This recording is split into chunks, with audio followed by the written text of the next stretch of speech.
Hi hello focus. तो ये video के अंदर हम जो है एक बहुत इंपॉर्टेंट पैरामीटर के बारे में बात करेंगे। अगर आप देखोगे तो मार्केट के अंदर जो है लोग एनालिसिस के बारे में बात करते हैं।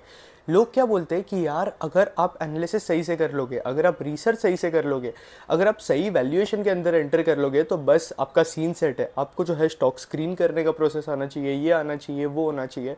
चलो ठीक है, हर चीज़ बराबर, लेकिन मार्केट के अंदर एक बहुत इंपॉर्टेंट फैक्टर होता है जो कि हर एक इंसान मिस कर रहा होता है, और जो कि सबसे इंपॉर्टेंट फैक्टर है वो है आपका लक।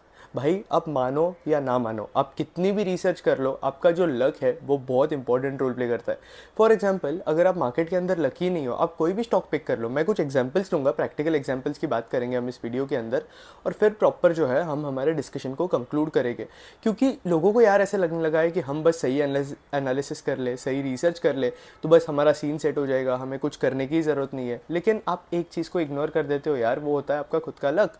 फॉर एग्जाम्पल, आप कितनी भी सही से ढंग से एनालिसिस कर लो, मैं एक एग्जाम्पल लूँ तो वेल्थ मैनेजमेंट स्पेस की बात करते हैं या फिर हम कैपिटल मार्केट वाले स्पेस की बात करते हैं। अगर आप देखोगे तो पिछले कुछ क्वार्टर्स में कैपिटल मार्केट वाला जो स्पेस है बहुत अच्छा परफॉर्म कर रहा था। नंबर सारे कंपनी के बहुत अच्छे आ रहे थे। बट उसके बाद अगर आप देखोगे तो मार्केट जो है खराब परफॉर्म करना स्टार्ट कर दिया। अब कोई इन्वेस्टर जो कि ये सोच के बैठा था कि यार कैपिटल मार्केट सेगमेंट के अंदर जो है अर्निंग्स बड़ी अच्छी आ रही है, ये स्पेस जो है मुझे बड़ा इंटरेस्टिंग लग रहा है, और फिर वहाँ अर्निंग्स का स्लो डाउन देखने मिला, तो अब उसकी क्या गलती। अब हम ऐसा बोल सकते हैं ना कि यार ये इन्वेस्टर का जो है लक ही अच्छा नहीं था, क्योंकि हम ऐसा मान सकते हैं कि यार उसने जो है at the peak of the cycle जो है एंटर किया कैपिटल मार्केट स्टॉक्स के अंदर। बीट आपका CDSL हो गया, वेल्थ मैनेजमेंट प्लेयर्स हो गए जैसे कि नुवामा वेल्थ मैनेजमेंट या बाकी प्लेयर्स हो गए। उसने तो बेचारे की क्या गलती उस इन्वेस्टर की, उसने तो पीक ऑफ द साइकिल पे एंटर करा ना।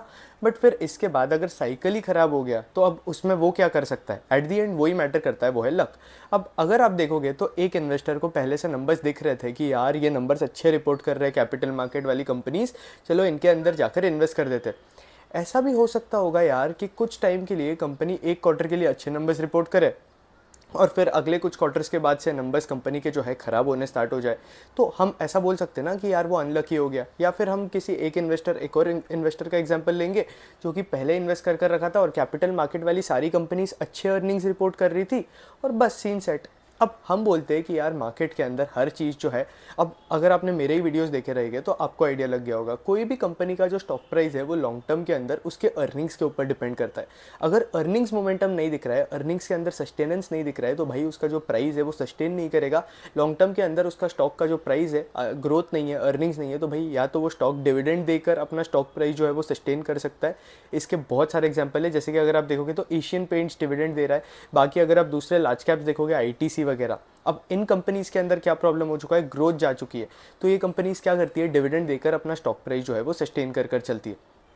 तो ये एक सीन होता है। बट फिर अगर आप कुछ कंपनी जो कि अच्छे नंबर्स भी रिपोर्ट कर रही है, जैसे कि अगर आप ज्वेलरी सेक्टर के अंदर कंपनीज देखोगे तो कल्याण ज्वेलर्स के साथ अगर आप देखोगे तो कंपनी बहुत अच्छे नंबर्स रिपोर्ट कर रही थी। अगर आप इसके पीयर्स को कंपेयर करोगे तो कल्याण ज्वेलर्स जो है बेस्ट परफॉर्म कर रहा था। 40% के आसपास कल्याण ज्वेलर्स जो है अपनी टॉप लाइन ग्रो कर रहा था। लेकिन कल्याण ज्वेलर्स के बारे में फिर रूमर्स आने लगे। अगर आप सोचो कि आप जो है कल्याण ज्वेलर्स को 700 के लेवल पे बाई करते हैं और ऐसा सोचते हैं कि यार कल्याण ज्वेलर्स ये स्टॉक है जिसके अंदर ग्रोथ अच्छी आ रही है, पीयर से सबसे ज़्यादा फास्ट पेस पे हो रहा है। अब हर एक पूरा बिजनेस का एनालिसिस करते हैं, ग्रोथ अच्छी देखते हो, कॉन कॉल देखते हो, इन्वेस्टर्स प्रेजेंटेशन देखते हो, हर एक चीज़ देखकर वैल्यूएशन भी आपको आपके व्यू के हिसाब से जो है डिसेंट लगने लगती है स्टॉक के ऊपर। बट फिर उसके बाद स्टॉक के बारे में रूमर्स आने लगते हैं कि भाई प्रोमोटर हेलीकॉप्टर खरीद रहा है, प्राइवेट जेट खरीद रहा है, या फिर और बाकी रूमर्स आने लगते हैं कि कोई इनकम टैक्स फ्रॉड आया है, फ्रेंचाइजी को ये लोग पैसे नहीं दे रहे। ये सारे रूमर्स आ गए और स्टॉक अगर आप देखोगे तो 50% से नीचे गिर गया। एक इसके साथ साथ एक और रूमर आया था कल्याण का प्रमोटर प्लेजिंग का। तो इतने रूमर्स आने के बाद स्टॉक जो है 50% से फॉल हो चुका था। अब आप मुझे बताओ, जो इन्वेस्टर कल्याण ज्वेलर्स के अंदर 700-800 के लेवल पे एंटर किया था उसकी क्या गलती, उसने तो रिसर्च कर ही एंटर किया। अब आप बोलोगे कि भाई वैल्यूएशन गेम खराब है, तो वैल्यूएशन उसने देखा नहीं, उसने वैल्यूएशन ये नहीं किया। बहुत सारे वैल्यूएशन एक्सपर्ट जो है मुझे आकर ये बोलेंगे। लेकिन बॉस मुझे आप एक बात बताओ, ट्रेंड की भी वैल्यूएशन बहुत टाइम के लिए अगर आप देखोगे तो ओवर 170 उसका पीई था, लेकिन ट्रेंड के अंदर ग्रोथ मोमेंटम सस्टेन था, इसलिए ट्रेंड जो है उसका स्टॉक कंटिन्यूसली अप ट्रेंड पे अप ट्रेंड बनाते जा रहा था और नया ऑल टाइम हाई बना रहा था। तो ये भी होता है।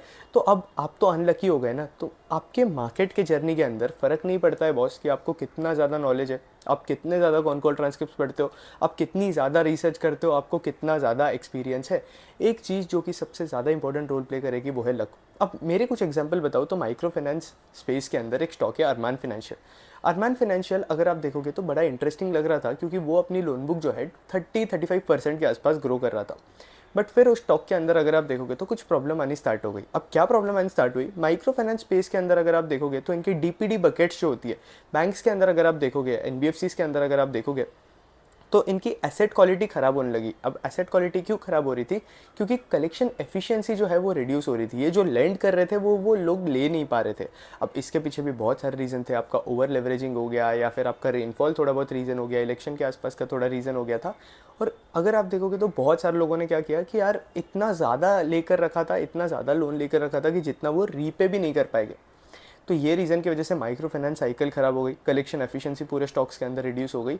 अब आप मुझे एक बात बताओ, अरमान फाइनेंशियल तो मुझे तो एकदम इंटरेस्टिंग ही लगा। मैंने उस स्टॉक को परचेस किया था 1600-1700 के लेवल के आसपास, आई थिंक 1400 के लेवल, मुझे एग्जैक्ट लेवल याद नहीं है।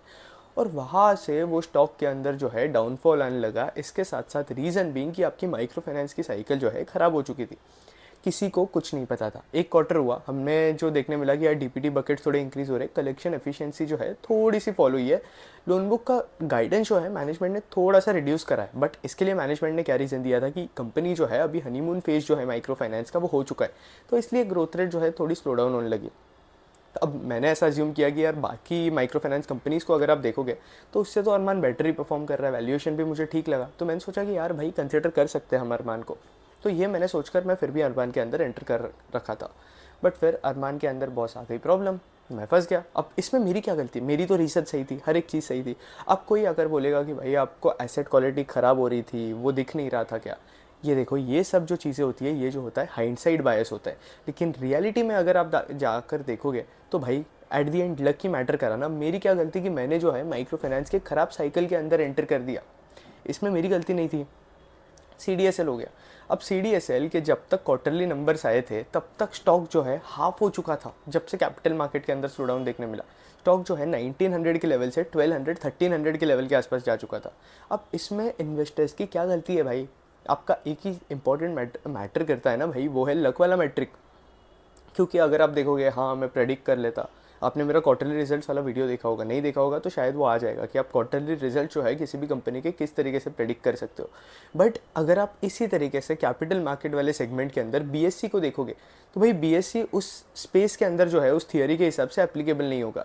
क्यों? क्योंकि आप देखो कैपिटल मार्केट की सारी कंपनीज नंबर्स खराब रिपोर्ट कर रही है, लेकिन BSE को अगर आप देखोगे तो BSE ने अकेले ही अच्छे नंबर्स रिपोर्ट कर रहे हैं। और जहां बाकी कैपिटल मार्केट वाली कंपनी जिनके स्टॉक्स 50% गिर चुके हैं, BSE का स्टॉक जो है अभी भी ऑल टाइम हाई पे बैठा हुआ है, थोड़ा सा फॉल देखने मिला है बट स्टिल, क्योंकि नंबर्स अच्छे रिपोर्ट कर रहा है कंपनी।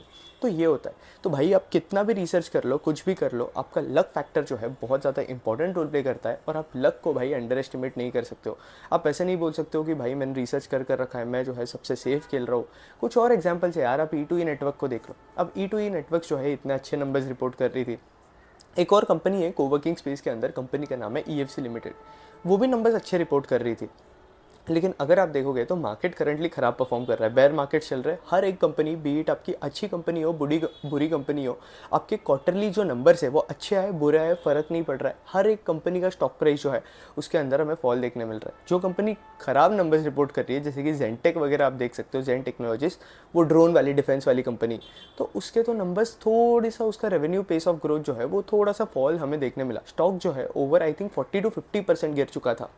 तो भाई इसमें आप क्या कर सकते हो, अगर आप जेनटेक को होल्ड कर बैठे थे और आप ऐसा अज्यूम कर रहे थे कि भाई ये कंपनी जो है अच्छे नंबर्स रिपोर्ट करेगी, लेकिन नंबर्स के अंदर थोड़ा ऊपर नीचे हो गया और बस कंपनी नीचे, आप देखोगे स्टॉक क्रैश हो गया, तो आप ऐसा तो नहीं बोल सकते यार कि मैंने रिसर्च अच्छा की फिर भी मेरे साथ बुरा हो गया, ये हो गया, या मेरे रिसर्च के अंदर प्रॉब्लम है क्या।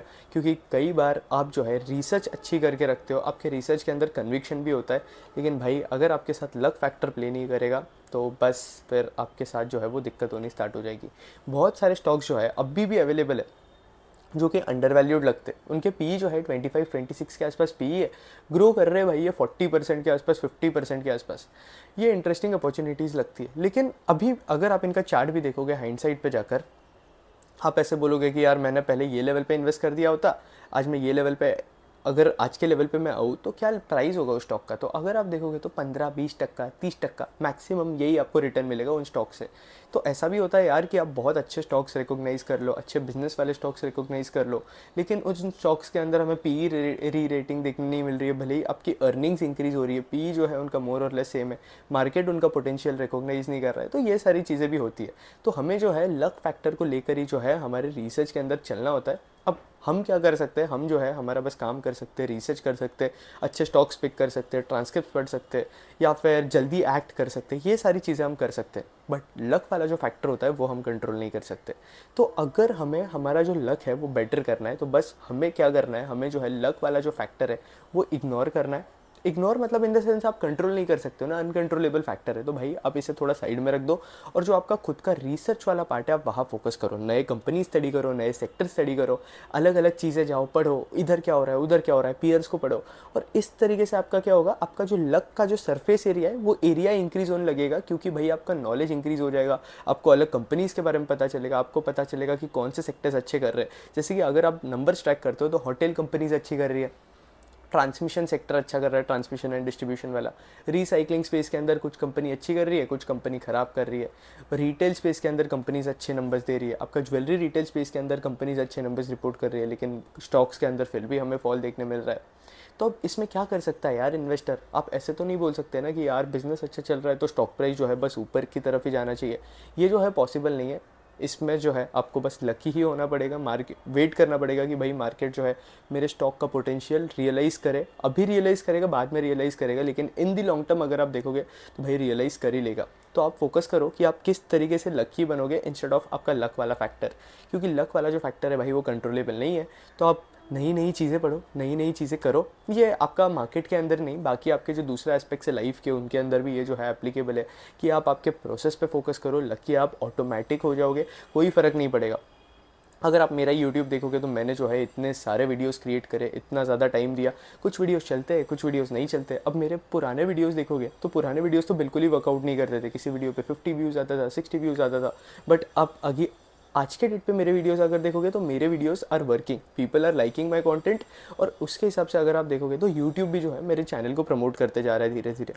तो इसलिए अगर आप देखोगे तो मैंने क्या किया, प्रोसेस पे फोकस किया, आउटकम पे फोकस नहीं किया। मार्केट के अंदर भी अगर आप देखोगे तो भाई आप नई कंपनीज पढ़ो, नए सेक्टर्स देखो, प्रोसेस पे फोकस करो, ये आउटकम पे आप कम फोकस करो। अगर आप प्रोसेस पे फोकस कर रहे हो तो बॉस आपको आउटकम जो है ऑटोमेटिकली मिलना स्टार्ट हो जाएगा। अलग अलग इंडस्ट्रीज देखो भाई, ये चांस है, बेयर मार्केट का टाइम है। और लक को जो है अंडर एस्टिमेट करो मत। बहुत लोगों को लगता है कि भाई लक मतलब कुछ भी नहीं है, मेरा रिसर्च इंपॉर्टेंट रोल प्ले करेगा, ये प्ले करेगा। या फिर कोई कोई लोग सिर्फ सोचते रहते हैं कि भाई मैं अनलकी हूँ, मैं कितना भी रिसर्च कर लूँ, कितना भी कुछ भी कर लूँ, मेरा रिसर्च जो है गलत है। क्योंकि लोगों का कैसे होता है कि प्राइजेस को देखकर कन्विक्शन बनता है। तो अगर आपका प्राइस ही अच्छा नहीं, मतलब इन द सेंस आपको रिटर्न ही नहीं मिल रहा है उस स्टॉक के ऊपर, आपका स्टॉक जो है अच्छी कंपनी है, नंबर्स अच्छे रिपोर्ट कर रहे हैं, लेकिन फिर भी 20-30% डाउन है, तो आपका कन्विक्शन भी जो है ऑटोमेटिकली जाने लगता है। तो इसमें आप बोल सकते हो कि यार इसमें आप थोड़े अनलकी हो गए, लेकिन एनालिसिस वाइज आप सही हो। तो ये आप अज्यूम करके चलो और आपका जो काम है, नई कंपनीज, नए सेक्टर्स, वो स्टडी करते रहो। जो इनके अपडेट्स आते, कमिंग अपडेट्स है Q3 Q4 के अंदर भी अपडेट्स देखते रहो और पूरा पोजीशन जो है उस हिसाब से बिल्डअप करते रहो। होपफुली आपको वीडियो अच्छा लगा होगा। वीडियो अच्छा लगा तो लाइक कर देना, कंटेंट अच्छा लगा तो चैनल सब्सक्राइब कर देना। That's it, thank you for watching.